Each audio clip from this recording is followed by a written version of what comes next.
My goal today is to try to give you a better understanding of what bank supervision is about relative to what you came in here with.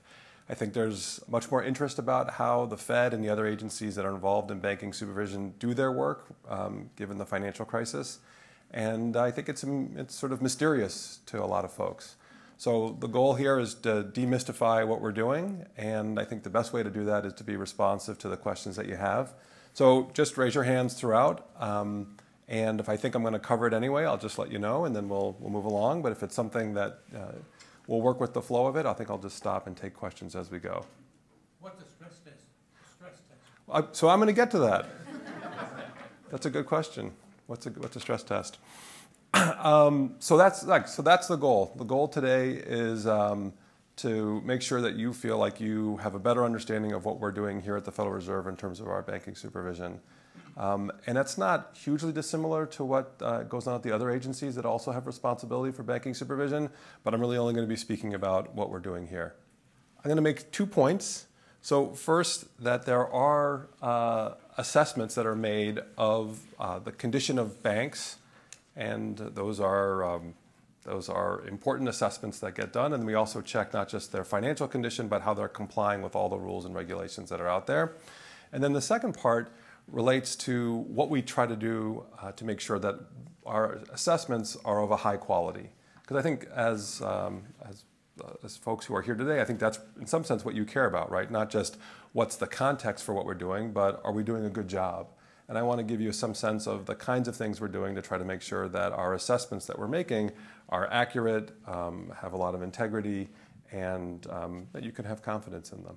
So I'm going to spend a fair amount of time, though, just setting this up and just describing what this assessment is, and a little less time talking about the specifics of this high-quality part of it, because that's going to get captured a little bit in the first part. So bear with me as we sort of cover just what does the assessment look like. So first, let me be clear what I am talking about. So I'm going to talk about the supervision of banks and bank holding companies. I think it's a sufficiently obscure topic that might not be clear what I'm not going to talk about, but I want to be clear about what I'm not going to talk about because there are some things that sound like this, but they're not really the same thing. So the first thing is I'm not going to talk about regulation. So what's the difference? What's the difference between supervision and regulation? So I think the way to think about it is regulation are the rules that banks and other financial institutions need to comply with. Those are the rules. Supervision is going in and checking to see if people are complying with the rules. So it's the difference maybe between the legislative body, which sets the rules, and then you've got police officers or the actual judges that are going to make sure the rules get enforced. So that's the distinction. I'm not going to talk about regulation. Regulations and the Federal Reserve System and other parts are going to be written by the folks in DC at the Board of Governors, for example, or the FDIC or the OCC. Those are a bunch of acronyms I'm going to explain in a second. Those aren't what happens at a reserve bank. It's not the actual enforcement of the rules. And then the second part is I'm just going to talk about commercial banks. So there's lots and lots of different financial institutions in the United States. I just put up credit unions as an example of another one. We don't supervise credit unions. There's another entity that does that. I'm not going to talk about, let's say, John Deere Finance, right? There are big commercial firms that actually they have subsidiaries that make loans. I'm not going to talk about those. I'm just going to talk about something that's a commercial bank. And a commercial bank is a specific kind of financial institution that has a specific kind of legal charter that sets it up, and that defines what it's allowed to do. So we're really talking about the sort of everyday commercial bank that you see on the street. So that's what I'm going to talk about and what I'm not going to talk about. And then I thought I would begin by talking a little bit about who are the parts of the government that actually carry out this supervision. And let me just take a step back here. This system we have for banking supervision in the United States is a complicated one. It's not a very transparent one to begin with. It's not sort of obvious. What you might expect would be that there's one entity and it's responsible for going out and checking how commercial banks are complying with the rules and regulations.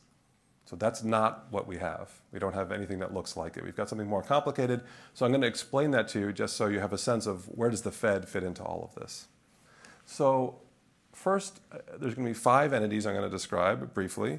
So first, we have something called the Controller of the Currency. This is a division, basically, of the U.S. Treasury. and it's going to supervise banks that have national charters. So a bank can be set up two ways, and this is based on the choice of the people that are setting up the bank. You can be chartered nationally, which means you get a national charter that's going to be granted to you by this arm of the Treasury Department.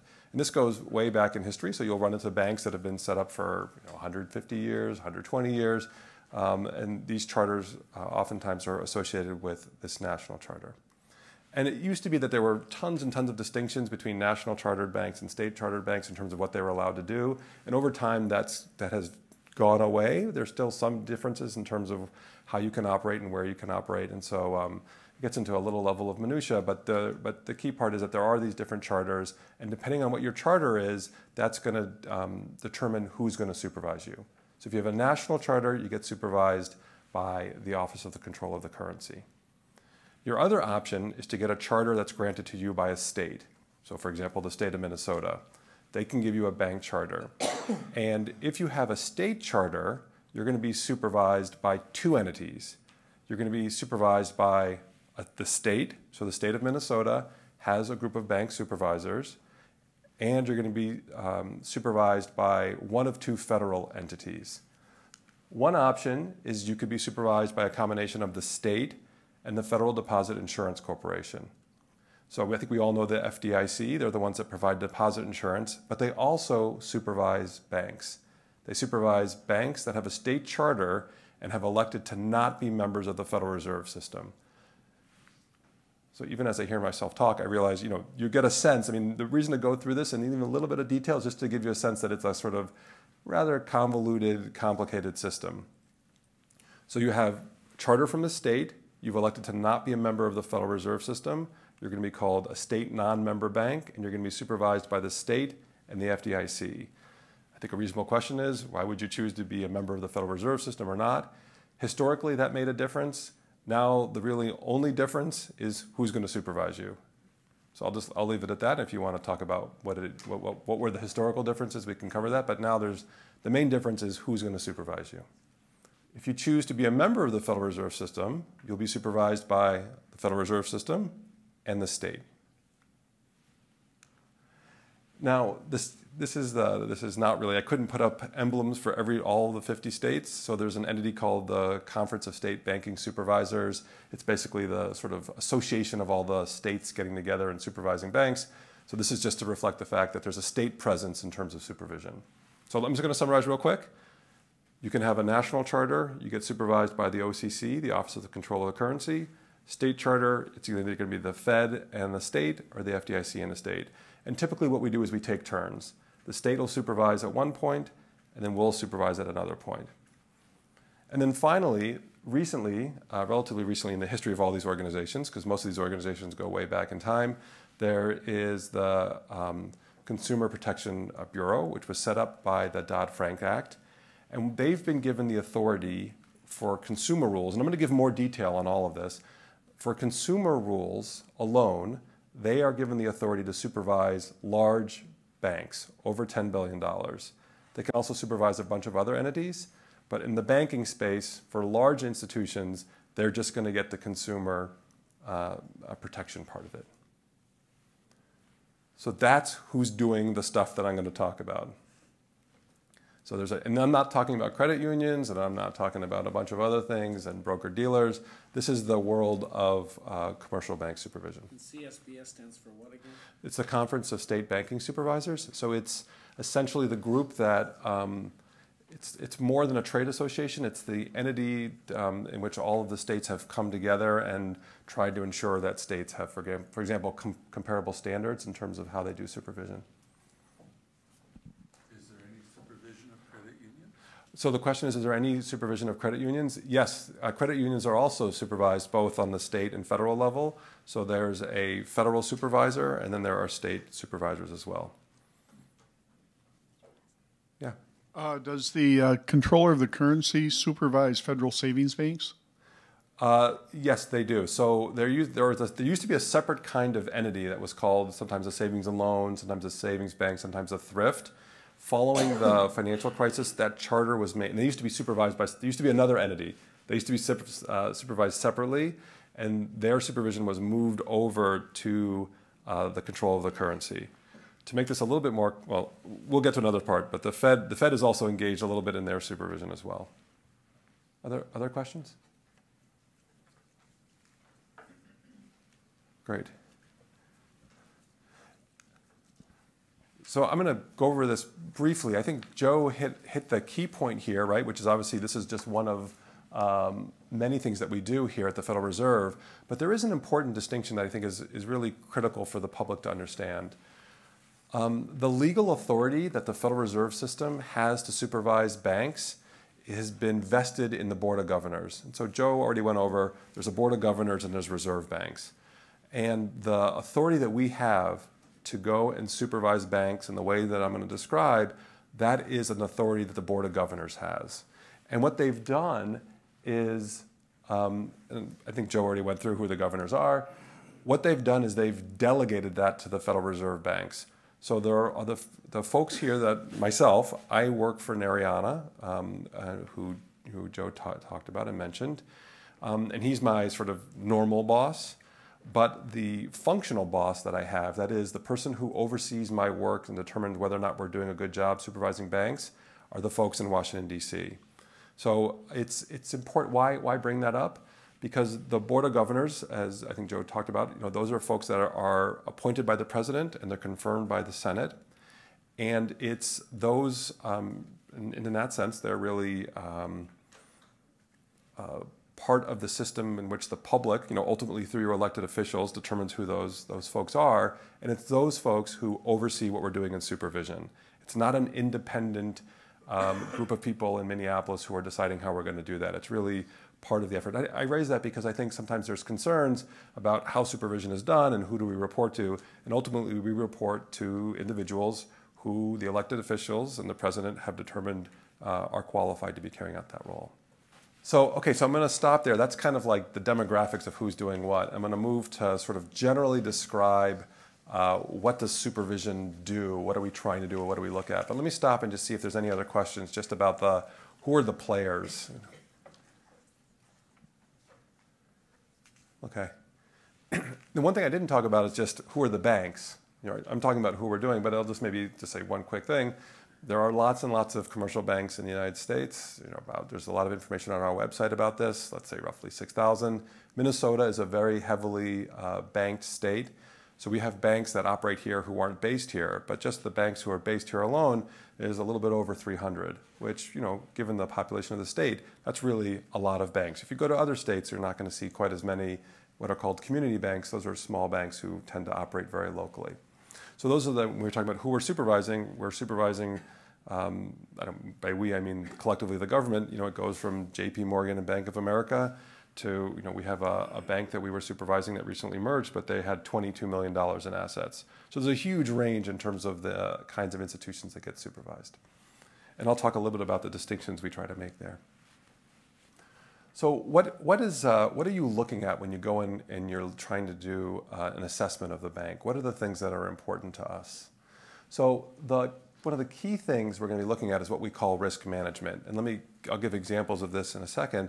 But the overarching idea is that a bank is going to be taking on risks as part of its normal business, right? And that's not a bad thing. I mean, that's what makes a bank effective, and that's why banks are so important to the economy.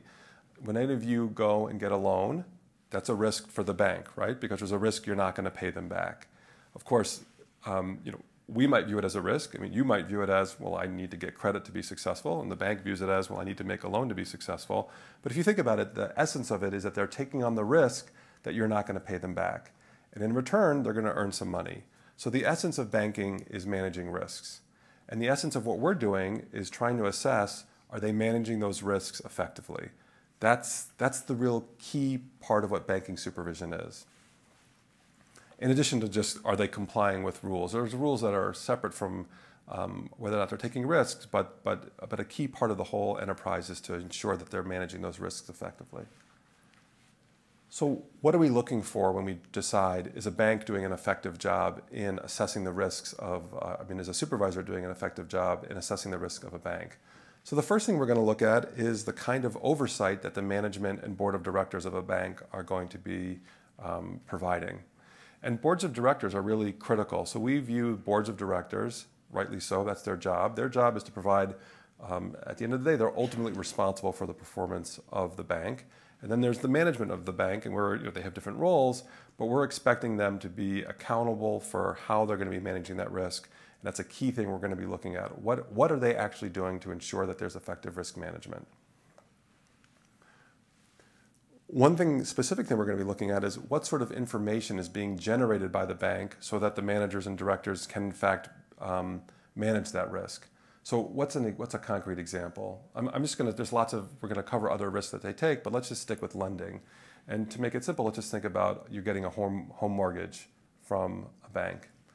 So what we would expect is that the bank, when it makes home mortgages, is producing information so that the managers of the institution and the workers of the institution understand what kind of risk they're taking, that they're gathering information on the people that they're making the loans to, that they get updated information on what's going on with the borrowers, that they know when, for example, if they have a policy of how they make loans, but they make an exception, are they tracking how many exceptions do they make?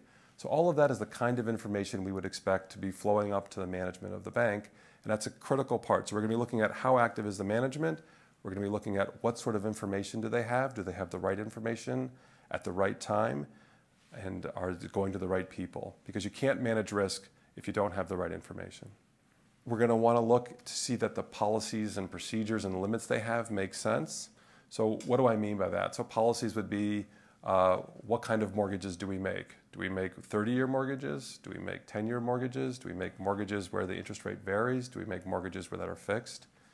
What sort of policies do we have and procedures? How do we make those mortgages?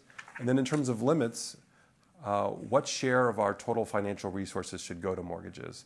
What share of mortgages should be made to people who live in California, right? What share should go to people locally? How concentrated should we be in mortgages? So those are the kinds of things that people engage in to try to manage the risks that they have. We're going to be looking at their internal controls. So when they disperse the funds to the borrower, do they have a system to make sure that the funds are going to the right person and not the wrong person? How do they know that the right people are getting the money, that it's the right amount of money, that people aren't stealing money? So these are the sort of basic kind of accounting internal controls that they have. So that's it in terms of risk management. So let me stop there. We're going to get into more detail about this, but let me stop there. This is really critical. This is I would say the central part of when we're trying to assess a bank. This is really a critical thing that we're going to be looking at. Yeah. Those would also be subject to outside auditors. Mm-hmm. And they would also be looking at the same things. Correct.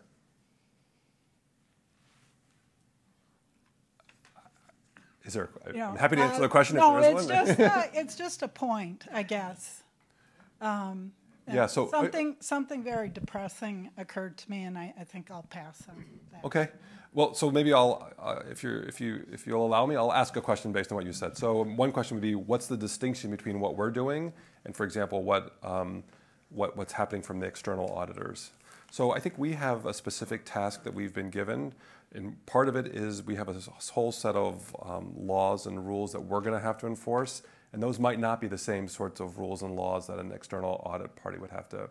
So oftentimes external audit, really a critical task that they're doing is to make sure that the financial statements and reports that are produced by the bank are accurate. And while that's clearly, we think that's important, it's important for them to have accurate statements, and they file reports with us that we check to make sure they're accurate. We don't stop there. We certainly go and do a much more extensive review than that. So in that sense, they sound related, and some of the things we do could be related, but they're not the same task. So I think that's maybe one of the differences. Yeah. How do you look at supervision post and before 2008? With that kind of supervision, why it was not possible to see crisis coming in advance? Right. Yeah. So, so we had a financial crisis. I'm here telling you that we looked at risk management. Boy, it sounds like we didn't do a good job. I mean, you didn't say that, but I think that's a reasonable question. So I think this is going to be interspersed throughout, but why don't I talk about a little bit about this right now? So I think the real challenge in doing this is I've tried to make this sound, because I have a limited amount of time and because I want to try to keep this at least mildly interesting, to not, to keep this sort of simple. Well, we're going to look at risk management. We see what the board does. It sounds pretty straightforward. That's not really straightforward, right? Because exactly what risks are the institution taking on? It's not always straightforward what risks they're doing. Sometimes it is straightforward in the sense of you can understand the credit risk they're doing because it's something that's been done for 100 years. But let's say a bank decides it wants to get into a new product. And the best available information we have is that the product looks like it's relatively safe. But with the benefit of hindsight and more experience, we find out actually that wasn't a very safe product. But unfortunately, you can't go into the time machine and fast forward 5 years. You have to work with the information you have. So sometimes we just don't have as much information as we'd like to make decisions, and we're going to make the decisions with the best information we have. So I think that's just one minor example, but I think there are times where it's an uncertain business and you think you're making the best assessment, and I'll sort of conclude by talking about what do we do to try to make sure we're doing the best assessment. But I think everyone should understand that we're not always going to get it right. So then the question is, going into it, we know we're not always going to get it right, even if we do the best thing we can. So the key part is how do we learn so that we get better as we go along? And I'll talk a little bit, we got 2 questions on the stress test.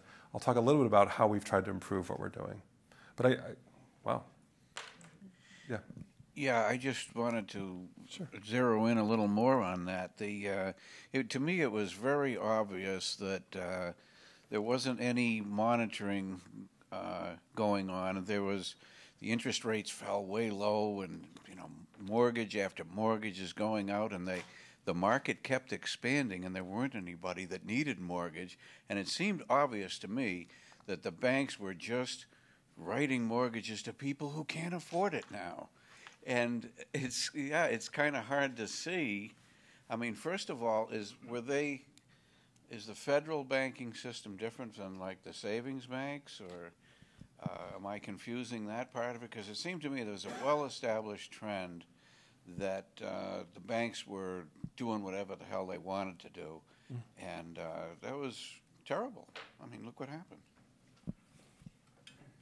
Right. So we're saving banks. So I think if you look across the entities that got into trouble during the financial crisis, there were a lot of savings banks. So IndyMac, for example, and there were several others. But there were plenty of commercial banks that got in trouble too. So I don't think that was the key part. I think the key part was not understanding that if land values fell by a lot, there would be a stronger link back to those banks than what we perceived. I think that's the shortest way to describe it. So I think people thought, for example, that without trying to get into how sort of convoluted it was, I think people thought that the risks of some of the mortgage that you're describing had been moved outside of the banking system. And then when land values fell, they didn't think that would make its way back to the banking system, and that was wrong.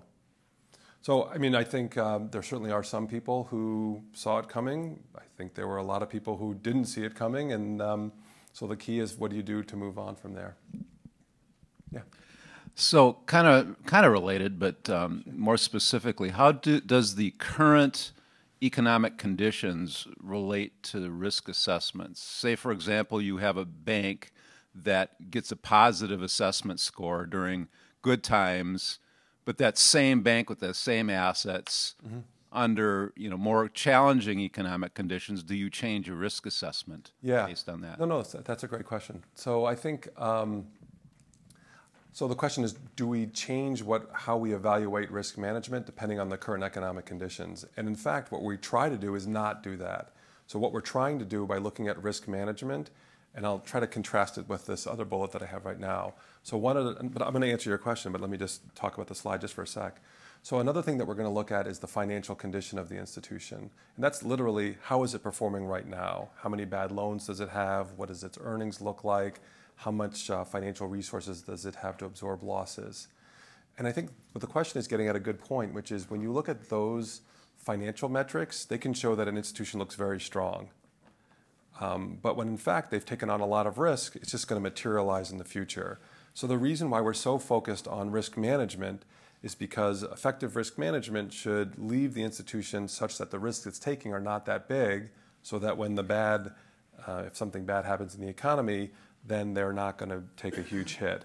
So what would be an example of that? Because I want to try to make it concrete. So let's say you're a bank that's making agricultural loans. You're making loans to agricultural producers.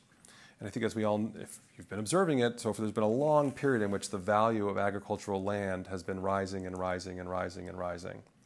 So if you're making loans that are going to be, for example, secured by that land, then you're exposed, if you're counting on, for example, if the producer can't pay you back, but you're going to get the land as collateral and you're going to sell that land and that's what's going to pay off the loan. If you were counting on that land staying at a high value, then you're exposed to the fact that the value of the land may fall. So what would we expect risk management to look like? We would expect the managers of those banks to account for the fact that the value of land can fall in the future, and we would look to them right now to take that into account as they make loans today. So that way, even if the loans look like they're great today, we think they can also withstand the falls in land values in the future. So how might they do that? Let's say the price of the land is selling currently for $7,000 an acre. One thing we've seen many banks do is they won't lend, they'll act as if the value of the land is only $3,500. So that's just an example of why it's important to look at risk management and not just be focused on what their current financial numbers look like. Did Dodd-Frank affect the scope or the procedures of assessments in any way? Yeah, so Dodd-Frank, just to give background so maybe everyone's not coming at this from the same place. So Dodd-Frank, and I used this term before, so I should have been more explicit myself. So Dodd-Frank is a bit of legislation a very big legislative act passed in light of the financial crisis that changed a lot about how financial supervision and regulation is done.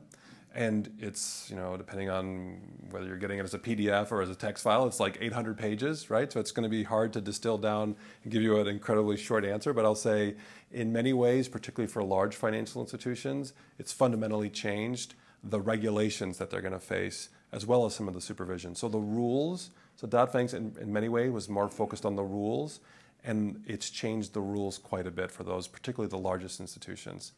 It also created that, I mentioned, the Consumer Financial Protection Bureau, and that is a new entity. So for all entities that are going to be subject to its rules, they would say, well, the Dodd-Frank had a big effect on us because it created a whole new entity focused on consumer regulation. A question for you on Sure. The CBO is given specific rules on things on how it grades and scores legislation and the effects on the economy and budgetary issues. How much of a role do things like the Community Reinvestment Act play in shading how you judge risk assessment?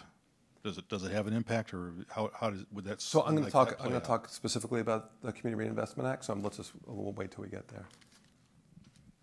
Oh, thank you.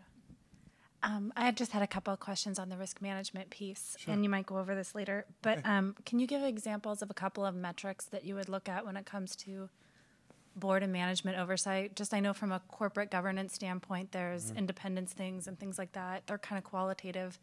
Do you have any examples that you can share of that, and maybe risk monitoring from an enterprise standpoint as well? Right. So I think it's less that there's, so there are some sort of things we would look at just in terms of corporate governance. How often are they meeting? What are the kinds of issues that they're dealing with? We actually have some specific expectations for boards of directors and managements in terms of specific tasks that they're supposed to be carrying out. But I think more generally, what we're looking at is just their level of activity and responsibility for doing everything else that's on this list. I think that's the key way I would think about it. I mean, it's not just a sort of checklist. Do we have meeting minutes from a board of directors meeting where they talked about this? It's much more, are they setting the policies, procedures, and limits? Are they actively managing staff? When a problem is brought to their attention, do they respond? So I think it's much more about what they're actually doing, as opposed. And some of these other things are critical. I'm not downplaying them, but I think that's what we're going to be looking at. I think more specifically, what are they actually doing at the institution? And in that sense, there's a fair amount of judgment involved. Yeah. Are these key features of assessments used to allow a bank to enter the state? Right. So that's a question really about how does someone start a new bank? So there is a process. Again, there's two separate tracks you can go. You can get chartered by the federal level, and you have to then apply to the control of the currency to set up a bank, or you can go to the state. And so what are the criteria that are going to look at? So I think the critical things that get looked at are a little less these things, because in some sense the bank isn't yet formed, and so looking at its existing risk management processes and procedures is going to be a little too early. So what are the kinds of things that we're going to look at? So first and most importantly, we're going to look at what's called capital, and I'll talk about this a little bit later. But I think the way to think about capital is just the equity that the bank has. It's going to have to raise money from somebody. And what we're going to be wanting is it to raise money so that if it gets into trouble later, it has enough money to absorb the losses. That's going to be a critical part of any new bank entry. So if you can't raise the money to become a bank, you're not going to become a bank. That's going to be the hurdle for almost everyone. The other things we're going to be looking at, I mean, these are just examples. It's sort of a long list. One is the expertise of the individuals who want to start the bank. So who's going to be running the bank? What sort of experience they have? We look at their records. We look at whether they were ever involved in banking before. We look at if they were involved in banking before. What did that look like? How did it go? And then we're going to be looking at their strategic plan. So what is their plan for growing the bank? So for example, if we have a bank that says, I'm going to make a lot of agricultural loans, but I'm going to be based in the heart of Minneapolis. That's going to be that's not going to be a logical plan. There's going to be questions. So I'm picking an extreme case just to make the point, but those are the kinds of things that are going to be looked at for new banks. I think before you implied that the Fed didn't have the information necessary to prevent the crisis, and that's perhaps caused by the rating firms who said, yeah, these were AAA bonds, and of course they weren't. So my question is, does the Fed have responsibility to ensure that those firms are providing accurate assessment? Yeah, so Dodd-Frank changed the rules in that regard, and actually the Securities and Exchange Commission, which is not a box that I showed, they actually have formal responsibility for these firms that give ratings on when firms issue securities. There is private firms that issue what are called ratings, and those help investors determine how risky that is. And I just want to be clear. So I wasn't saying that it was because we relied on the rating agencies and that's why we made whatever mistakes we made. I think we have owned up to our own mistakes. I don't think we're saying, well, boy, if everyone else had done their job, then we could have done our job. I think there was a broad-scale lack of understanding about what would happen if land values fell by a lot, which is what happened across the country. And I want to be clear. I don't think there is a quote-unquote excuse or boy, if but for something that was out of our control. I think we didn't understand that as well as, in retrospect, we wish we had understood it. And so I think the part that I'm emphasizing as I work here every day is what have we done to ensure that in the future we have a better understanding about the interconnections between various parts of the financial system, such that if there's exposure one place, we'll have a better idea of how it trickles around. I mean, the only thing I'll say is it's not in our defense. I think it's just a descriptive facts. It was a very, very difficult task to understand that. I know in retrospect, perhaps there's a bigger crowd of people who knew it was going to happen. But having been here at the time, I would say it wasn't quite as obvious at the moment, even though I saw it coming. So I'm gonna move on a little bit, just because and again, I'm not fixated on getting through all the slides, but I think it'll cover some of the material. And for those that are fixated on the slides, I don't want them to say, well, boy, you got through 2 slides, and then this guy doesn't know how to do PowerPoint. So I've already said, so we're going to looking at compliance with rules and laws. And in this part here, I want to just give you a sense of what I'm talking about. So we're not just going to be looking at talking to managers, looking at policy and procedures. We're actually going to go in and do what's called testing. And I think the best example of this would be we actually conduct an independent assessment of the loans that banks are going to make, and we make our own assessment about whether we think those loans are of a given quality or not. And if we think that they're of a particularly low quality, we're actually going to require the bank to basically hold more reserves against it. So it's not just conversations. There's actual testing of what's going on there. Yeah. Very quickly, does that mean that you have an independent appraisal? I can repeat it. So are there independent appraisals? So there's a lot of, we don't do a separate independent appraisal. So just to be clear, so everyone knows what we're talking about. So an appraisal is going to be when there's a loan that's secured by property. So what do I mean by secured? So if the person who took out the loan doesn't repay the loan, if it's secured by property, that means that the bank then gets the right to get the property. And the idea is if the property is worth something, the bank can then resell that and then get the loan paid off if the firm or individual that got the loan is unable to. So then there's something called an appraisal. So that works if you have a, what's called, if this property, which we'll call collateral, if that collateral is worth enough to pay off the loan. So how do you know how much it's worth? So one way is the bank could just say, well, my best guess is that this house that I'm taking as collateral is worth $100,000.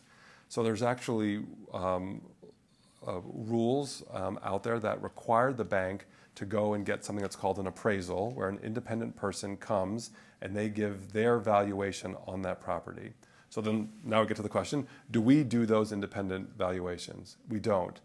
But we have, I would say, a very robust process to ensure that the appraisals that are coming from the appraisal firms are done independently and are done with some rigor. So we're going to look to make sure that there's no conflicts of interest between the person and the bank, so they don't work for them and things like that.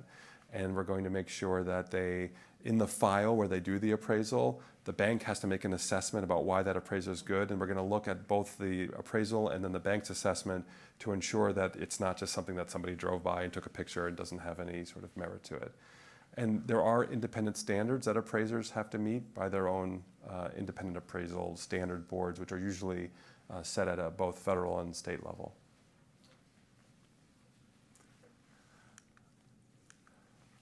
So how are these assessments done? So I think that I've seen this in the news more recently than maybe I've ever seen in my 20 years working here. A lot of questions of, well, just where are the people that are doing these assessments? Where are they? I mean, are they located at the bank? Are they located at the Fed?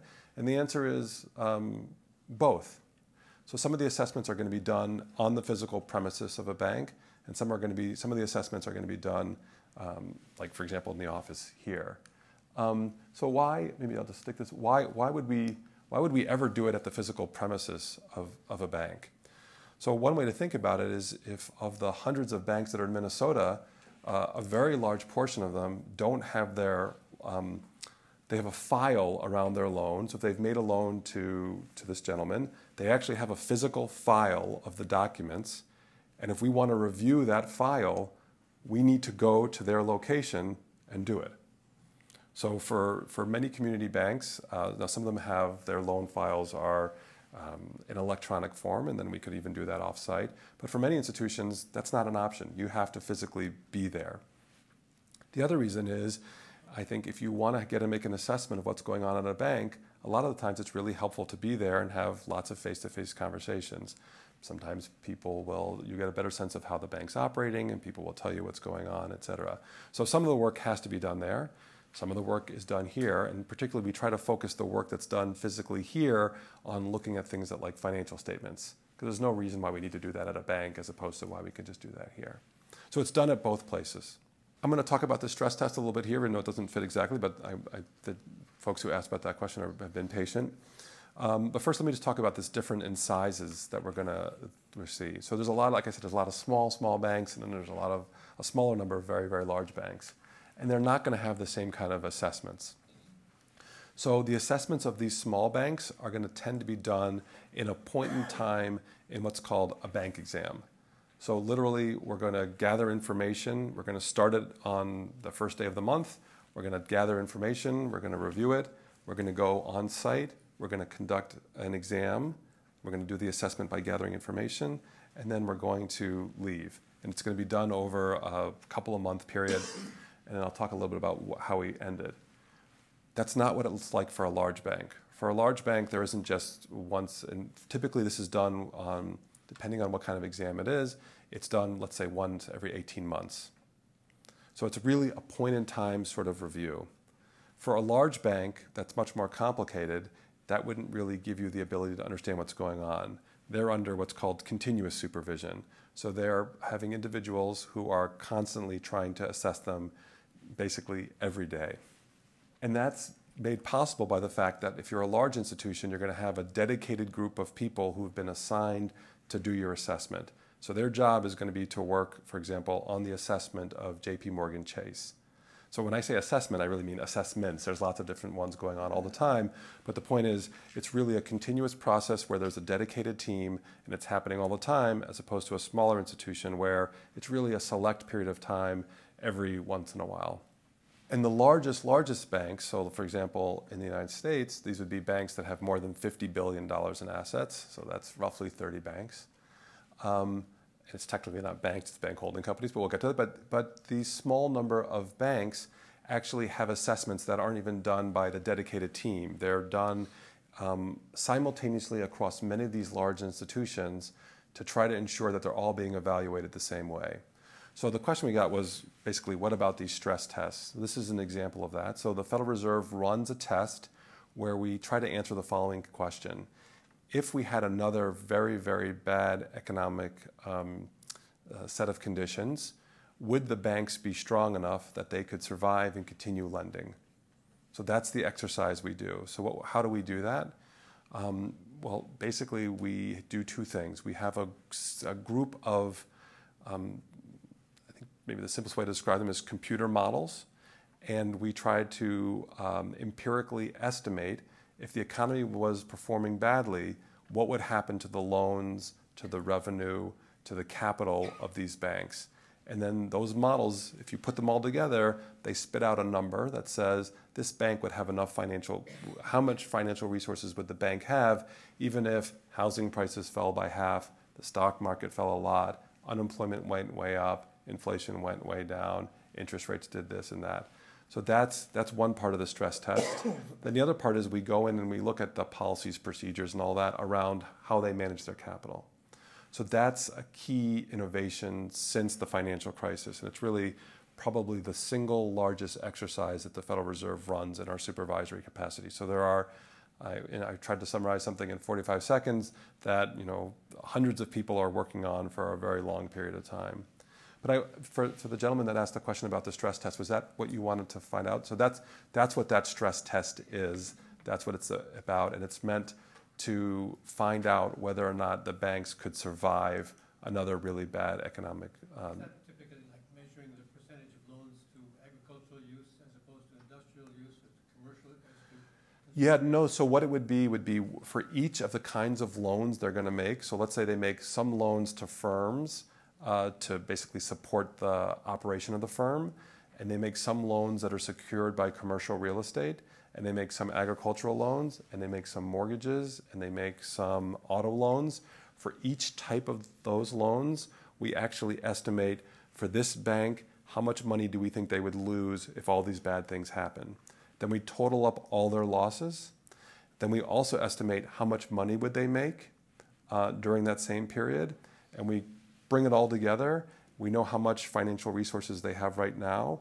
We know how much money they would lose. We subtract the amount they would lose from the amount of financial resources they have. And then at the end of the whole process, we come up with that one number. And essentially what we do is if that number's not high enough, then we essentially limit their ability to take financial resources out of the bank. And that's the way that we try to ensure that they have enough financial resources. Because really, when I use financial resources, what do I mean? I'll get you one sec. What do I mean? I mean, what does it mean when a bank fails? That means a bank does not have any more financial resource, doesn't have any more of this equity. It's all gone away. Its amount that it owes somebody exceeds the amount of its assets.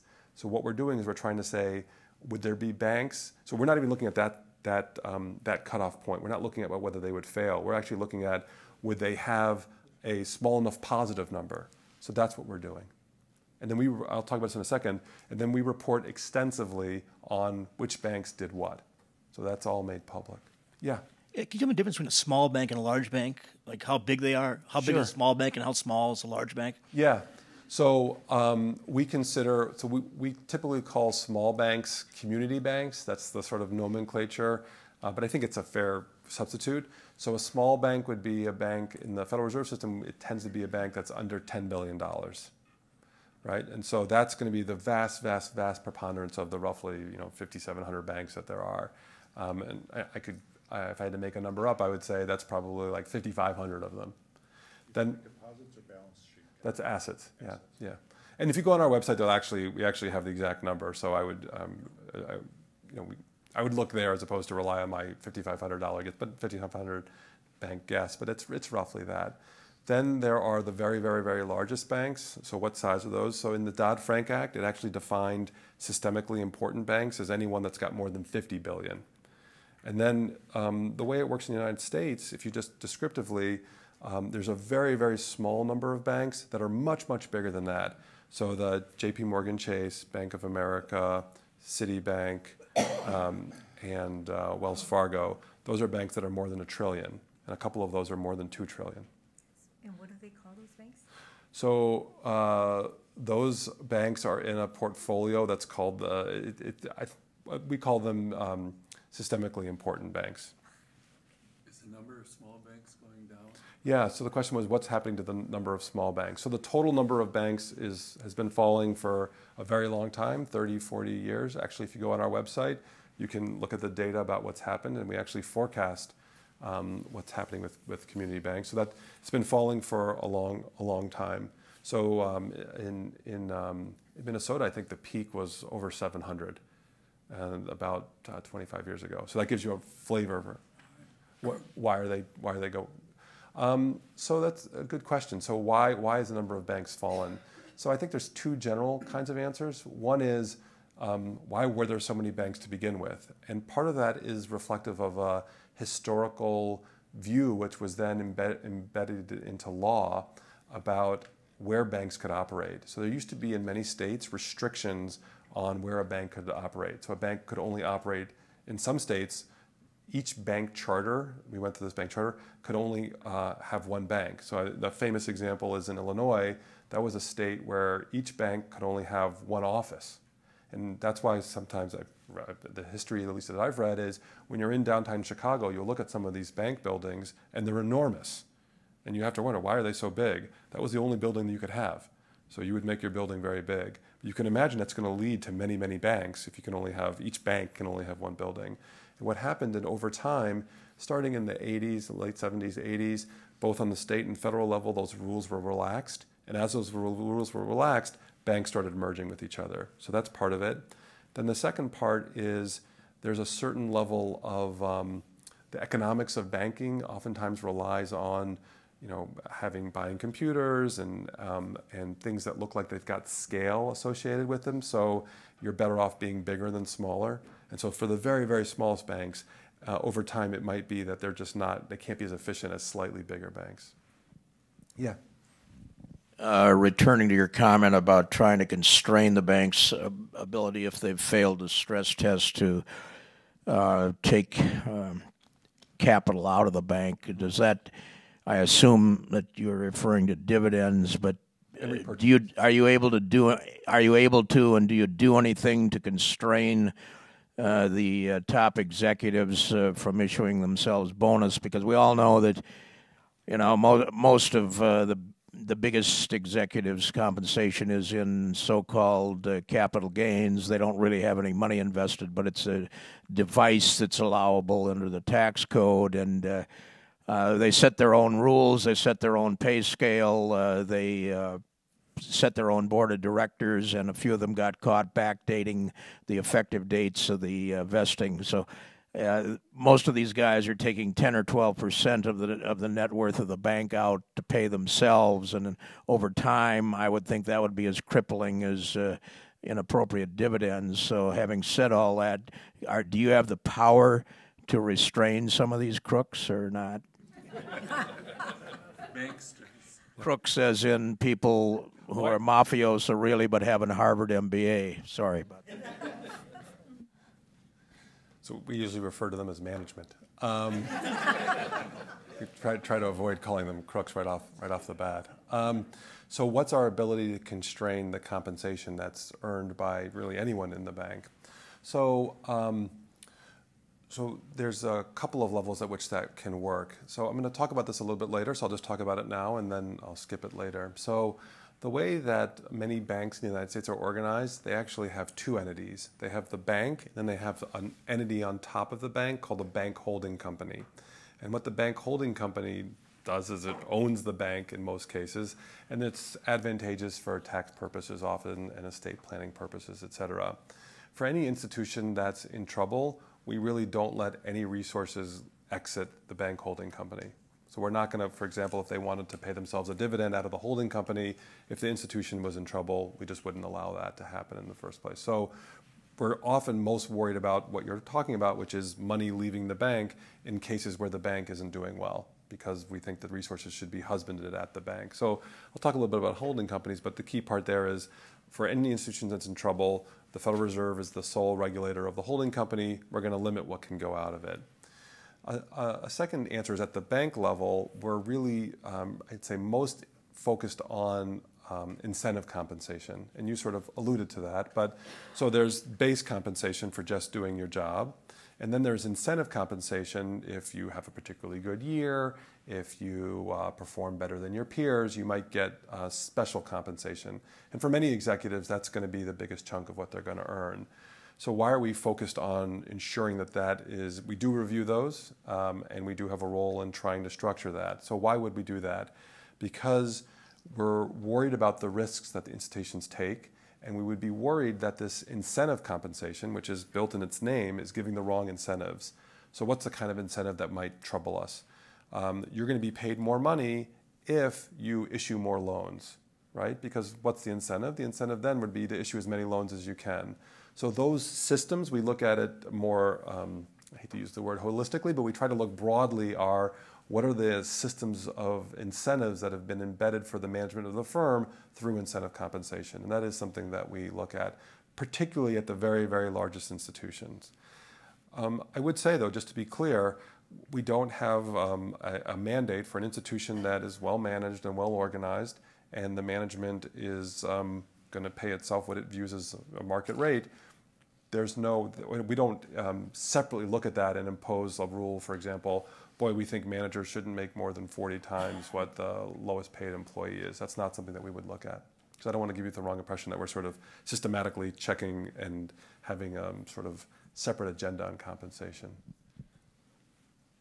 I just had a couple of questions regarding the stress test. So how robust are the findings that you get after you run the stress? Like, is it possible that banks make themselves look artificially healthy just to pass the test? And secondly, when you talk about that number that the test gives you after you run it, so do you come up with some form of range to just make sure that maybe you are not wrong? Because we do know that frequently we make some economic forecasts, but sometimes we get them wrong. So yeah.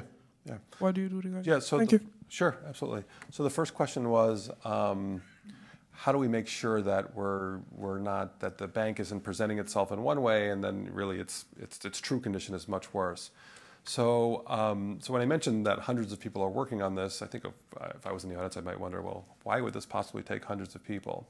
So we're actually getting from the banks on a quarterly basis all of information on all of their loans and all of their securities. So again, some of these institutions are trillions of dollars in size. So every single security that they own and every single loan that they have, we effectively get all the key information and it's brought to us. So just that process alone requires a huge amount of servers and databases and organization around that. So I think we're fairly confident that or more than fairly confident, we're confident that the information we're getting on them is the information that reflects what they're doing. It would require a kind of fraud I think we've never witnessed, even given everything we've witnessed to date. It would require a different kind of fraud for us not to be getting the right information. So we're not relying on what they're claiming they are owning or not. We're actually getting all of the information from them directly from their systems, and then we're running it through our models. So that's why we can be, I think, confident that what we're assessing is what they're doing. I think your second question, it gets to maybe a more profound part. How do we know that what we're doing is right? And I think I really want to emphasize that because I guess maybe I'll just repeat, what is the exercise? The exercise is what would happen to banks if the economy was as bad as it was, let's say, during the financial crisis. So the real problem there, of course, is that we really only have good data on two huge financial crises in the United States. So the Great Depression and then what we just went through. And even if we were pretty confident that what we were doing is state of the art, if you only have two observations, you need to be, I think, sufficiently humble about what you're doing. And so how do we make sure we're sufficiently humble? That's one exercise that we do that's very important, but there's a lot of other things we do too to make sure that we're not relying just on that. So I think the short answer to your question is, how can you be sure that you're right? The answer is, we can't be sure that we're right. We do try to be as conservative as we can, and I think the best thing we can do is do lots of different things to ensure that even if we're wrong there, we're going to do other things that'll help us protect the system. Yeah? I'm wondering if the focus when you do the stress... I'm wondering if the focus when you do a stress test is per institution or if it's systemic. So in other words, when you run your model, are you running it just like sticking one bank in there, or do you stick all of them in there? Yeah. That's the first part. And the second part is, do you coordinate with your counterparts around the world to identify systemic threats that might cascade from one country to another? Right. So I'm going to repeat the first question because I think there's, I think it gets to a really critical part, and it almost was phrased so clearly that I think sometimes I'm not sure everyone in the audience even appreciates what you're saying, and to some degree, because I think it gets to a really key part. So during a financial crisis, one of the main things that happens is there's a bank here and a bank here. They might actually owe each other money. So if this bank gets in trouble, it's going to impose losses on this bank, which might impose losses on another bank. And if we just looked at any single bank, we could miss some of these interconnections between what's going on. We might also miss the fact that during a crisis, all the assets that banks have at the same time might go down, right? So all the corporate bonds go down. So how do we try to account for that? So that's not an easy thing to do. So there are a couple of things we try to do to try to account for those sort of systemic issues. One is we do part of the test, we assume that basically all financial assets fall for everybody at the same time. So, and we actually assume that it happens on the very first day. So on day one, all of your, all of the equity that banks own, all the corporate bonds that they own, all the agency securities, which Joe explained already, those all lose value simultaneously for everybody. And so that's one way to sort of account for the fact that this would affect everybody in sort of the same way. The other thing we do is we actually assume for the very largest banks that the single largest entity that owes them money fails. So they have to absorb that losses too. And that's one way to account for the fact that these entities are all connected to each other. So I think that gets at a little bit out of it, but I think over time, I imagine we're going to try to capture that. But it's complicated to try to figure out those interconnections. The second part of the question was, do we coordinate with other countries to see what happens if there was a problem in Europe and how it would affect our institutions there? So we don't formally coordinate with them, but part of the stress test actually this last time around was involving exactly that. What would happen if there was a problem in Europe, and how would that affect the portfolios of institutions in the United States? So that was part of the bad state that they would have to affect. But there is no formal coordination. So in Europe, they're doing their own series of stress tests, and it is done differently than how we do it. And there's no direct coordination at the same time. But we try to account for the fact that the banks in the U.S. are exposed to the banks overseas, and we try to say, what if you had losses because of those exposures? Could you discuss with us what would happen if a bank fails a stress test?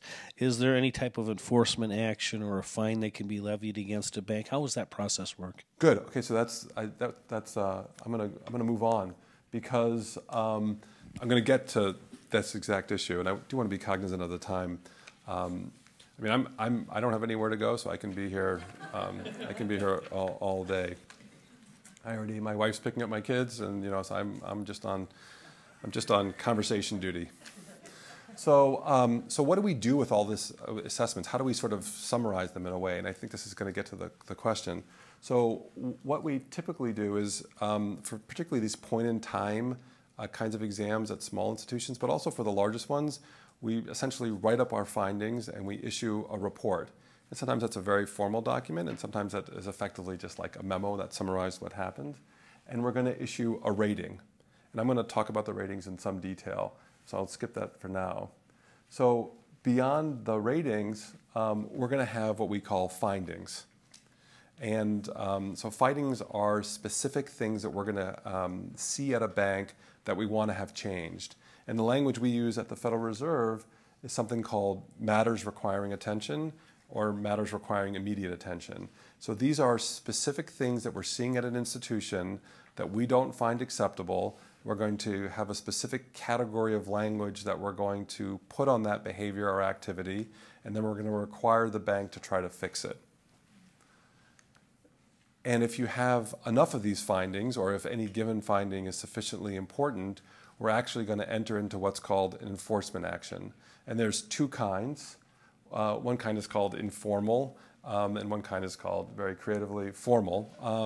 What's the difference? So the difference is really their legal, how binding they are legally. A formal action is something issued by the Board of Governors that if it's not complied with, we can take an institution to court and try to force them to engage in the activities we want. An informal action doesn't have that legal weight, but it's, in my experience, it often is a very effective tool to try to get a bank to do what you want. And we oftentimes, for example, will do it through what's called a board resolution. So we'll require the board of the bank to say, we agree to do the following things. The difference between these two is often depending on how severe the problems are. So if the problems at the bank are not particularly severe, then they're going to be dealt with through an informal action. If they're more severe, they're going to be in a formal action. So out of the stress test, in addition to putting restrictions on the ability of a bank to issue dividends or repurchase stock, we also issue these matters requiring attention or matters requiring immediate attention. And if we see a sufficiently big problem out of the stress test, we can have a formal action arising out of it. So I'm almost done with this sort of setup. Yeah. Oh, sorry. I was just wondering, you mentioned that, you have these like matters requiring attention. Do banks have a say, or do you just come to them like saying, this is what I find? Or can they like put up like a rebuttal saying like, well, I disagree? Yeah, exactly. So ultimately it's our decision and not theirs, but I mean, at a minimum, we expect that if we've made a factual error, we would want them to correct it. So if we say, well, we think you're not doing the following practice or procedure, or don't seem to be doing these things that are important, and we're wrong, and they say, well, no, we are doing it, but we didn't document it, or you didn't understand. So there's going to be that kind of dialogue. I'd say that's not typically the dialogue that we have. Typically, there's agreement that they're not doing the thing that we think they ought to do, but they don't think it's as important as we think it is. So I think they'll express that view. So what would be an example? So we might say, and I'm going to focus on small banks because this is typically where this is more of a frequent conversation. We would say, we think you ought to have a formal process by which you document the condition of the person that you've made loans to, and we think on an every such and such time basis, you update that so you understand the condition of that borrower. And in a small town, a bank might come back and say, I've been making loans to that family for 50 years. I have lots of contact with them, and I don't really need the level of formality that you think I need in order to be successful in managing that. So that's not really a dispute of facts. They'll agree that they're not doing it. It's a dispute about what's the right level of risk management associated with that. So we'll listen, and I think to the degree to which we think that they have a point, then we won't issue one of these. To the degree to which we think they're wrong, we're going to issue it. And then to the degree to which they don't comply and we think it's important, then it'll get escalated up the chain from maybe an MRA, that's a matter requiring attention, to a matter requiring immediate attention. And if it's a big enough deal, we'll take the steps necessary to ensure that they do it. It's funny, I think the way this works is you get a lot more of those arguments at when things are going well, or if you're at the beginning of a slight dip. by the time you get to the middle of a dip, I think people have sort of come around that, yeah, things look like they're not as good as I thought they were.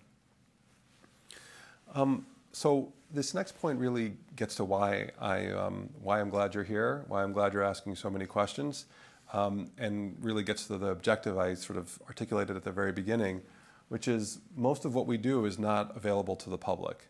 And so therefore I think there's some level of curiosity or even suspicion about what we're doing. Now there are some really important exceptions, and unfortunately I didn't think to put the stress test on there. So the stress test is a big exception because there is lots of data given out about what we think the losses the bank would suffer during the stress test are, and then we also put out what they put down, so you can compare and see how far off they were relative to what we thought would happen.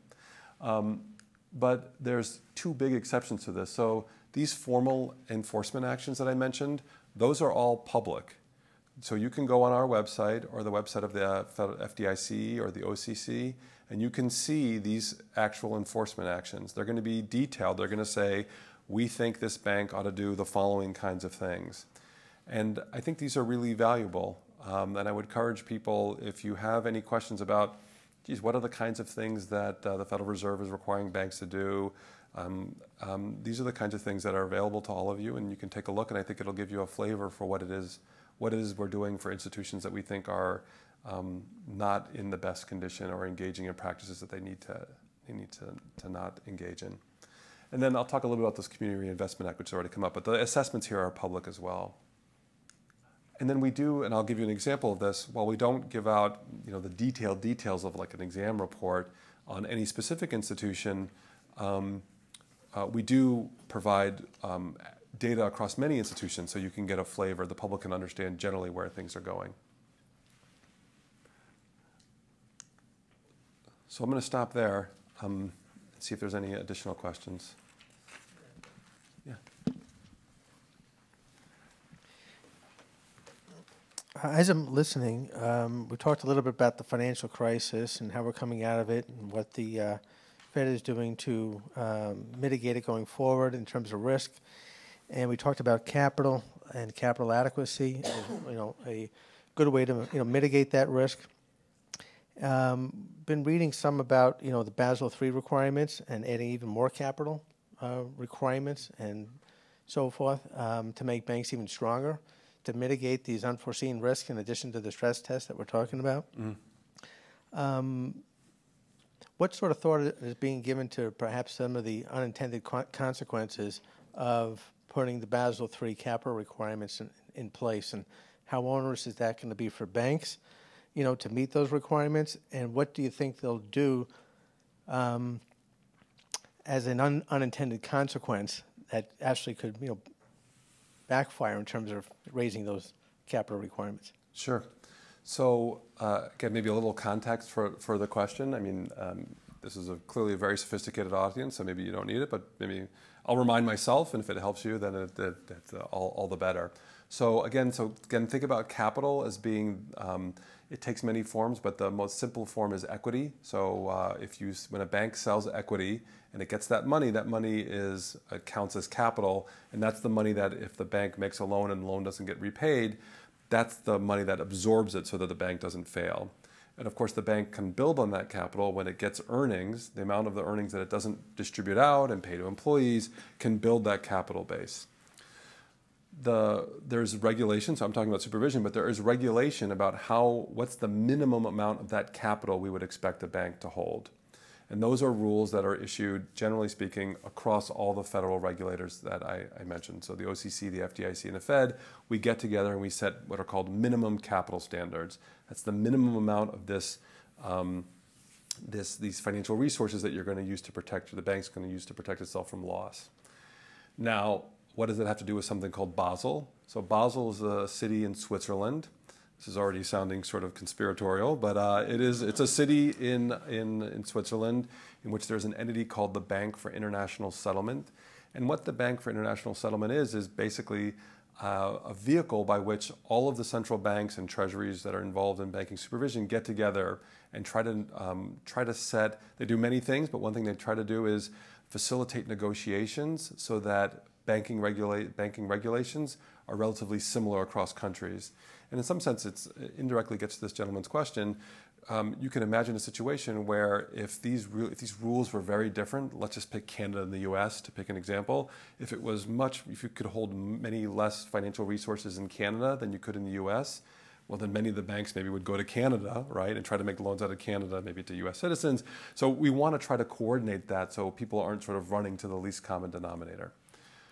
So there have been a couple of agreements that have the term Basel something, Basel I, Basel II, the gentleman referenced Basel III. These are agreements that we've tried to enter into internationally. They're not really treaties, they're sort of just negotiated agreements about how we're going to set these minimum capital standards and other related things. This isn't something that is, there's no international body that imposes that on the U.S. It's sort of negotiated internationally, and then domestically, we go through our own process to issue our own rules here, which sometimes are exactly what was agreed to internationally, but sometimes there are differences. Okay, so that's all background, but otherwise I think this question is not going to make sense for those of you who don't know what Basel III is. So Basel III is the most recent version of these minimum capital standards. And as the gentleman said, these are standards that over time are getting higher and higher and higher. And so the question is, boy, at some point, aren't you going a little bit worried that that increasing the amount of financial resources that a bank has is ultimately going to have some bad effect? And what's the bad effect that people are worried about? I think what they're worried about is as capital gets higher and higher and higher, the returns that a bank is able to generate are going to start going down because essentially for each dollar, they have to hold more dollars of the capital relative to what they're going to be able to distribute. So fewer funds would come into the banking system as investments because it looks like it's a lower return business, and banks would be less vibrant. So I think that's the kind of concern that people are worried about. When Basel III was done, actually there was a specific study that tried to compare its costs and its benefits. Its costs were kind of what I just said. Would we actually have less lending because banks basically, it's less lucrative to be a bank? And I think, and what the sort of review found was those costs were smaller than the benefits of having more capital. So what are the benefits of having more capital? Banks are less likely to fail. And when banks fail, it's very costly. So that question's been looked at, and I think we've tried to calibrate these minimum capital standards such that they pass a benefit cost test, which I think was your question. And I apologize for using 5 minutes to answer it, but otherwise I think it's an important point. I'm not sure it would be if I just said yes. I don't think that would have been quite as informative. So I work for a derivatives trading firm here in town, and Basel III is something that we're very, very cognizant of because it's going to affect our business very much. The brokerages that I talk to are concerned about two specific effects of Basel III that are related to this question. The first one is that margin trading in general is going to become much more expensive across the board, and that especially affects derivative contracts. But the second concern is that a lot of the brokerages are going to have to pick and choose which industries they're going to go into. For example, Deutsche Bank in Germany, where Basel III requirements have already come into play, recently had to close a very long-standing commodity trading desk.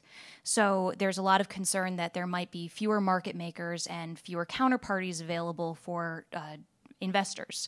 So are these things that regulators are aware of and are paying attention to? If so, is this deliberate? Are we trying to have these effects? And if not, what are we doing to try to mitigate them down the road? Sure.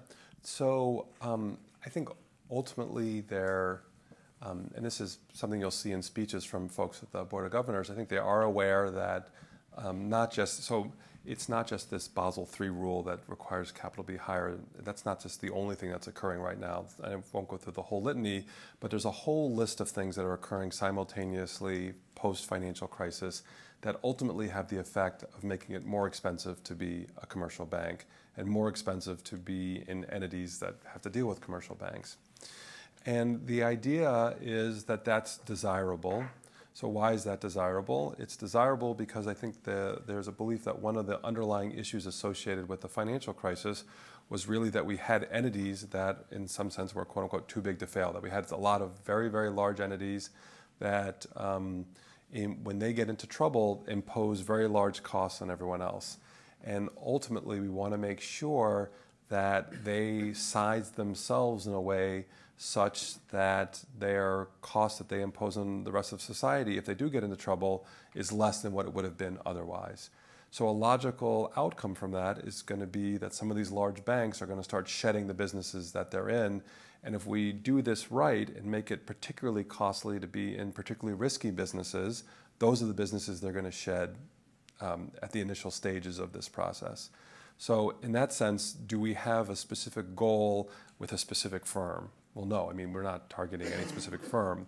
But I think we do have a general goal, and I think one of the governors at the Board of Governors, Governor Dan Tarullo, has talked a lot about this. We have an overarching goal of ensuring that the costs on the largest financial institutions are the highest, that they bear those costs, and as a result of bearing those costs, they change how they're operating relative to how they were operating before the financial crisis. So again, I mean, one way to look at it would be if you talk to those institutions or someone who works in those markets, what you're going to hear is, this has gotten much more costly to do, and we're going to get out of the business. That is not an unintended consequence. That's an intended consequence in a global sense. Now, any single action is not what was intended, but that's the direction that the board believes is consistent with the Dodd-Frank Act and the lessons learned from the financial crisis. So again, it's not, just to be clear, it's not a question of right or wrong or villain or hero. It's a question of we want to make sure that when entities get in trouble, that the losses they impose, if they want to impose losses on themselves and on their own equity holders, they should go ahead and do that. But when they impose losses on everyone else because they're the interconnections that they have or because of just their sheer size, then that becomes a public policy issue as opposed to something that's narrowly defined about what's good for them. I'm not going to skip this per se, but I've already talked about ratings and I talked about the things that go into ratings. I'll just let you know there is a rating system. It looks at many things. It's a 1 through 5 rating system. I want to show this graph for sure. So there's a 1 through 5 rating system that we apply to banks. It's called CAMELS. It looks at capital, asset, management, earnings, liquidity, sensitivity. So the acronym is CAMELS. So a 1 or 2 rated bank is a bank that's considered to be in satisfactory condition. So on this chart, the purple and kind of aqua color are 1 and 2s, and a 1 and 2 rated bank is going to be a bank that's, again, considered in satisfactory condition. A 3, 4, and 5 rated bank is going to be a bank that's considered to be in unsatisfactory condition. And I think the definition of 5 I put up there was 5 is considered to be critically deficient. So 5 would be a bank that has a very high expectation that it's going to fail. So maybe that gives you a sense of where that's at. And you can see that for pre-financial crisis, virtually all institutions were considered to be in satisfactory condition.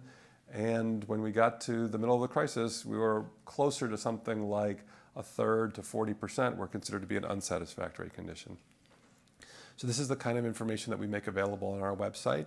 And so in this sense, while we're not providing you with information about any given institution, we produce this updated every quarter, and you can look and see, boy, the banks must not have been doing very well in 2011, given what you were rating them. Are those 5 ratings consistent throughout that entire time frame? Or did it at some point? Yeah, no, so the question was, are those consistent ratings across the time frame? They are, and they're also, this isn't just banks that are supervised by us, this is by all the 8. So all those people that I talked about before, for this particular kind of assessment, we all use the same rating scale. It looks like a rating one used to be like, what, 30%? Yeah, like 35. And then just like went way down and stayed down. Mm-hmm. Is there like, I don't know, is there a worry there or no? Are we worried that there are less ones today? Yeah. No, I mean, so it's interesting. I would say that this distinction between a 1 and a 2 is often important for an individual institution. I mean, I think you had asked me the question about what's the discussion like with people that are doing the assessments in the banks. And this distinction between 1 and 2 is a very important distinction for many banks. It makes no difference to supervisors. There's no difference between how we treat a 1-rated bank and a 2-rated bank. They're treated exactly the same. So the fact that there are fewer 1s than there were before, I don't think that's, I wouldn't be worried if the division between 1s and 2s changed. But the fact that there were so many 3, 4s, and 5s, and it's the 4-rated ones, which are in kind of maroon reddish color, the fact that that was at, 12, 13%. So, 1 out of every 10 banks in Minnesota was a 4 or 5. That's a really, really high number. So a 5-rated bank is a bank that if you asked me, is it going to fail? I would say that's something that's definitely within the range of what can happen. A 4-rated bank is a bank that's not doing well. How many banks have failed, and how is that reflected on the chart? Yeah, so the question was how many banks have failed in Minnesota? This is just Minnesota. So, and this is just banks that are headquartered here, right? So just because you're operating here, you're not on this chart. So how many banks failed in Minnesota like during this period? I don't remember the exact number. I think it's 12 or 13, but it's on the website. And this is for any point in time. It's all the banks that are in existence. So if they were existing at one point and then they go away, and there have been a 5, there'll be fewer 5s. So you can get fewer 5s if they all fail, but that's not what happened relative to the number of 5s. I'm going to skip all this and this. And I'm just going to talk a little bit about this because we haven't talked about it, and then I'm going to skip the rest and go to the end. Because I think we've covered it. I'm not skipping it. I'm reflecting the fact that we've already had good dialogue about it, and so therefore I don't want to repeat it.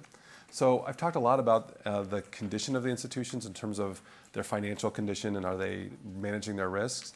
So something that's really, really as critical is, are they complying with the rules that we have to ensure, by we I mean the United States has, to protect consumers.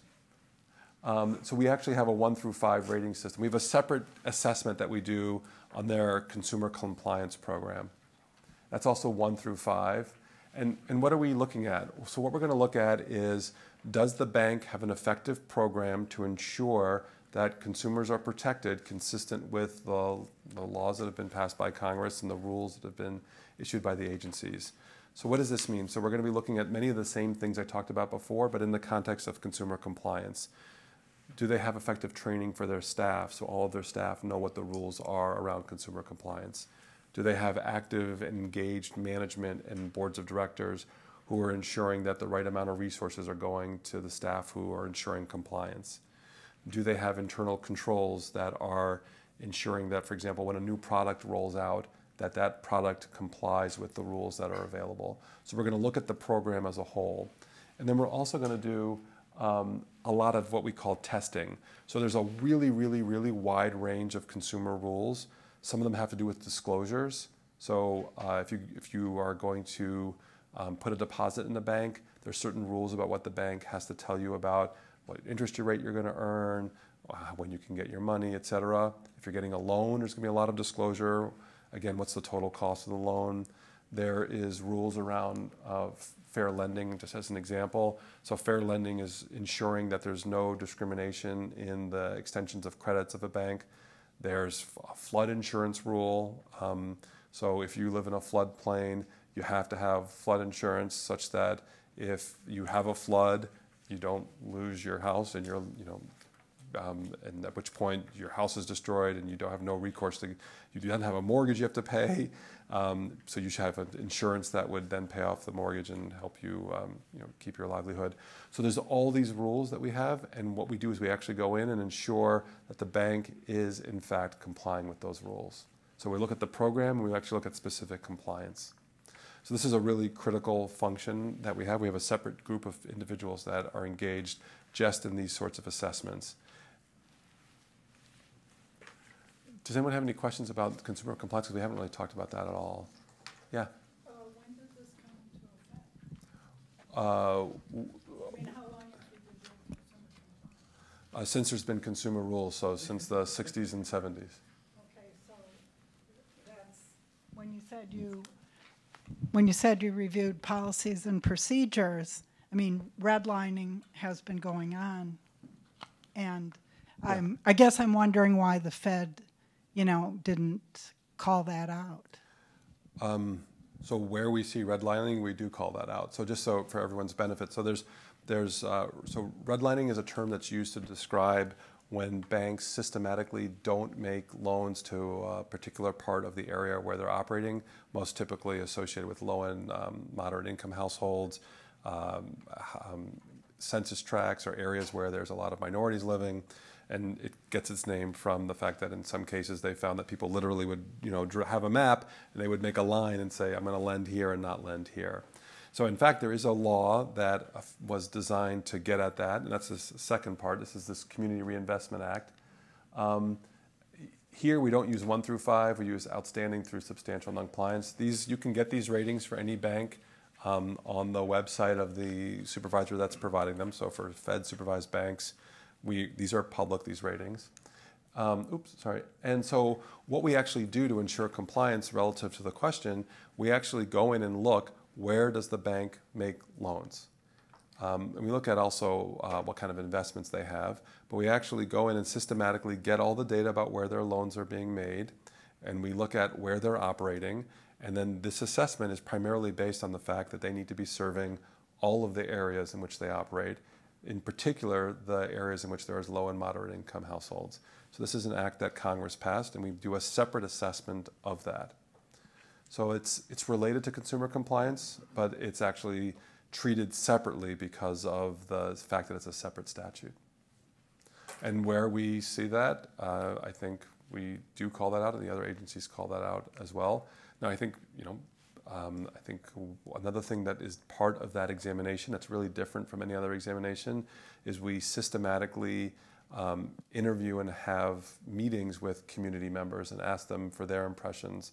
And we particularly focus on areas again, where there's low and moderate income households or minority households, and interview them and ask them, oftentimes not necessarily specific individuals, I mean, that is just random people, but people in the community who head up organizations that are particularly focused on understanding where credit needs are being made. And we have a department here that's called Community Development that actually tries to assist banks and communities in trying to ensure that they can try to comply here. So we're more of the hammer part of it, and there we have another group that tries to help them figure out, well, what are the kinds of things that I can do to try to comply with this act as best as I can. And we have Jackie King is here today, and she's very knowledgeable about the efforts that that group within the bank is doing, and if you want to talk to her afterwards, I'm sure she could give you more details. Any questions? Oh, yeah. Thanks. Related to that, if what we're trying to do is get more loans into low-income areas, and yet one of the standards for is this loan going to get paid back is how much income do you have to support this loan? Right. Is that a piece of there still being a view that there is redlining, and you're not seeing as much as you saw in the 70s? Yeah, right. No, I think so. This tension that could exist between, on the one hand, encouraging loans, particularly to folks who, relative to the median of a community, are making less money, which maybe would imply that they're of higher risk in some sense. So are we going to encourage it with this hand, but then come around over here and criticize it? So I think there are many kinds of loans that can be made to many different kinds of households that are going to be affordable to them. And the other part is, of course, we can try to work with households and banks in figuring out how those loans can be structured over time to make them more likely to be paid. And I think so. I think there are ways where that sort of isn't really as big a conflict as it could be. There's also, for certain banks, we don't just look at the loans they make, but, for example, the bonds that they buy. So they can actually, for example, buy a bond associated with senior housing in a community, and that would, quote unquote, count towards serving the community. So my own experience is that there are plenty of ways that are safe and sound for banks to serve everyone in their community.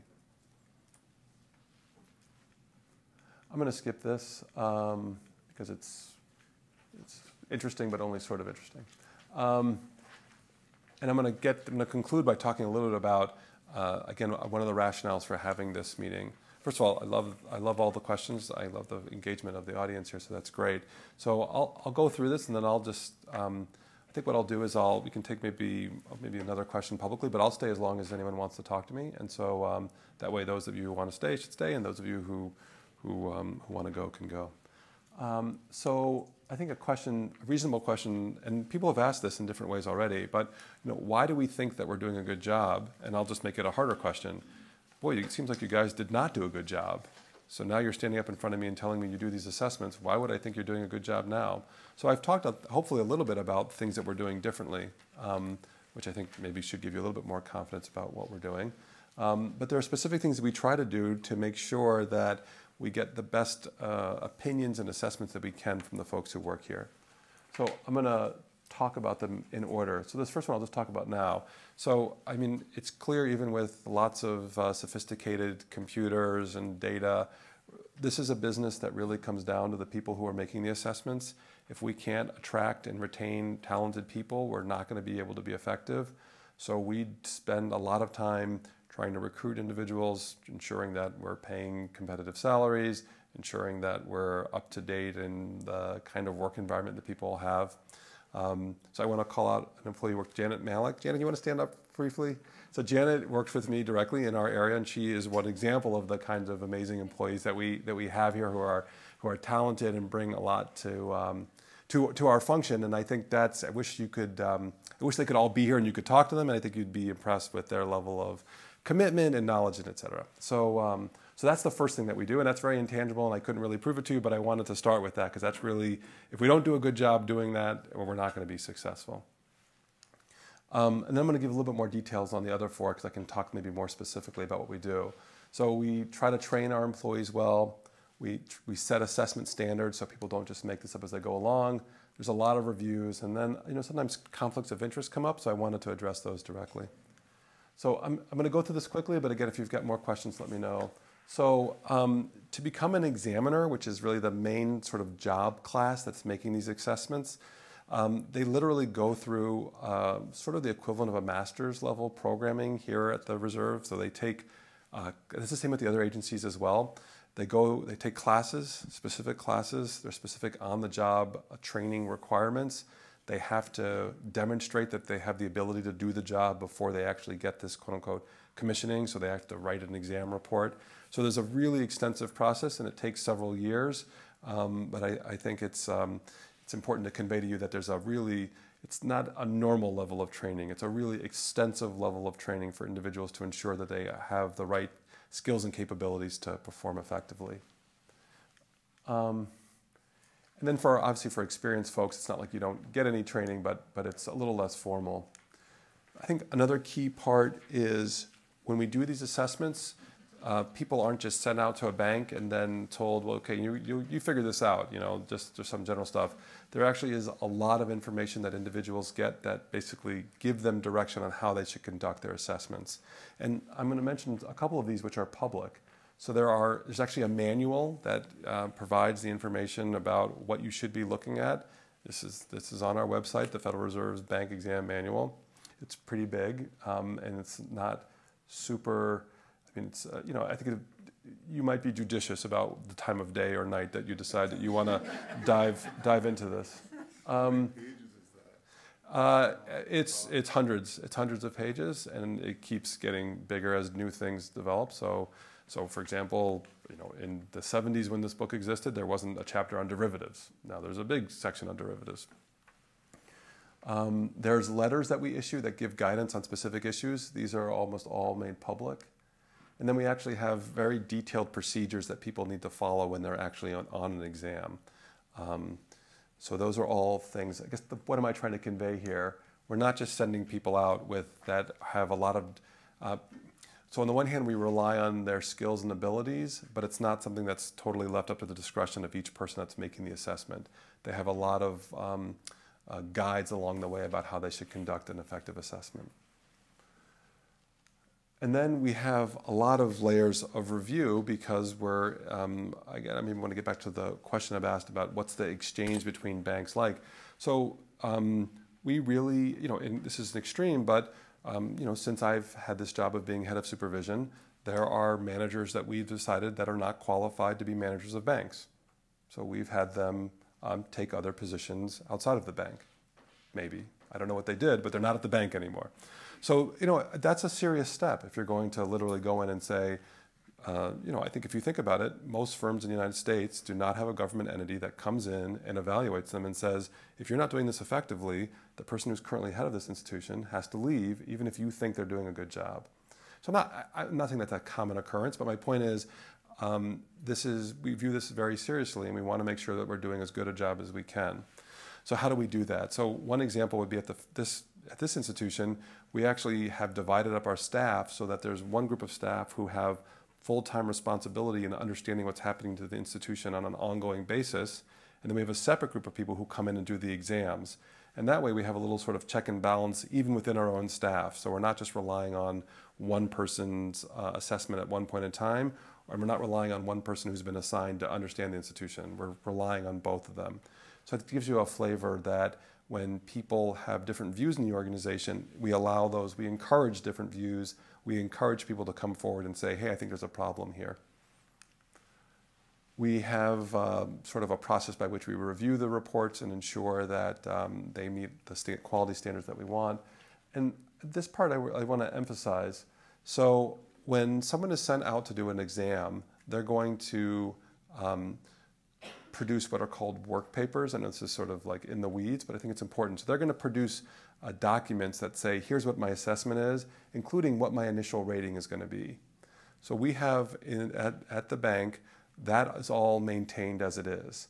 And then at each point along the way, until the final assessment is made, we track any changes that are made to the initial assessment. So I think sometimes people might have concern, boy, you might have someone out there who says there's problems, but by the time they get back to Minneapolis, Ron Feldman changed it to make it not look as bad. So we have a process in place now where I can't go back and change what the initial assessment is. I mean, that's always going to be there. And what we have is, we have routine, I mentioned that we're this delegated function from the Board of Governors. They routinely go and ask to look at the initial assessment and what happened to it over time. So there's actually a check where people go in and look at what was done initially to see if there were any changes, particularly changes where somebody said there was a problem and then later on it was deemed to not be a problem. That would be, that could occur at a place, but it couldn't occur surreptitiously. It would be transparent and available in all the documentation that we produce, that gets reviewed by the folks in DC. And I mentioned with the stress test, that's an example where we don't even rely on the institution. So, so an institution that we supervise here is the bank holding company for U.S. Bancorp. They're one of the largest banks in America. They're part of the stress test. That's done by a group of people across the Federal Reserve System. That's not, we don't decide whether or not they pass the stress test. That's done by collectively. So again, these are all checks and balances to make sure that we get the right views and that when we think there's a problem, that can be surfaced. And then finally, sometimes there's questions about what do we do about conflicts of interest. So everybody who works at the Federal Reserve Bank of Minneapolis and all the other Federal Reserve System is subject to a pretty strict conflict of interest policy. It's even a little more strict for folks who work in our area. And I'm not going to go into the details of it, but let me just describe it generally. So there's investments that we can't have. I can't own equity in a bank, any bank. So that would prevent that kind of conflict from arising. I can't take gifts. In fact, examiners at a bank, when they do an exam, cannot drink a cup of coffee that's offered to them by a bank unless it is the same coffee that is offered to everyone, like in the lobby. So that's the level of restrictions that we have on gifts. And sometimes it's completely appropriate, and it's very, very strict, and the penalties for violating it are significant, including termination. You can't get certain kinds of loans from banks that you have an examination responsibility for. If you are in the process of seeking employment from another institution, you can't be involved in their supervision. So I'm kind of glossing over. We've done a lot of page counts here. Our conflict of interest policies are pretty detailed. But I think what's my point? My point is to give you a flavor for the kinds of restrictions that we have. And then within the Fed, I think people know that we have a board of directors that oversees our activities. And on those boards of directors are banks. That's the way the Federal Reserve Act was set up. That's not something that we've decided to do. That's in the legislation. Those individuals in banks, as part of our board, have no authority to engage in oversight of what happens in our supervision function. So, for example, they don't approve the budget of our areas. It's the other boards of directors, members of the boards of directors that do that. They don't approve any promotions. I think Joe mentioned that there's going to be a search at some point to replace Nariana. The bankers are not involved in that search. So even on that level, we try to ensure that there is a separation between our supervision of institutions and any other way that we're engaged with banks. So that's the end of the formal presentation. I just want to summarize briefly. that, I mean, the point of what I've been trying to do is I hope you're leaving with a better understanding of what we're doing. I mean, maybe you still don't think we're doing a good job, and let me know, but I hope I gave you a sense that we try to do a good job. And then try to conclude by saying, you know, we really have a lot of internal processes we've put in place to try to make sure that when there's views that are challenging what we're doing or different than others, or even just the baseline to make sure we get it right, that we've got a lot of processes and procedures that we hold ourselves to. So with that, I'll conclude, and I'll stay here if anybody wants to talk and have any questions.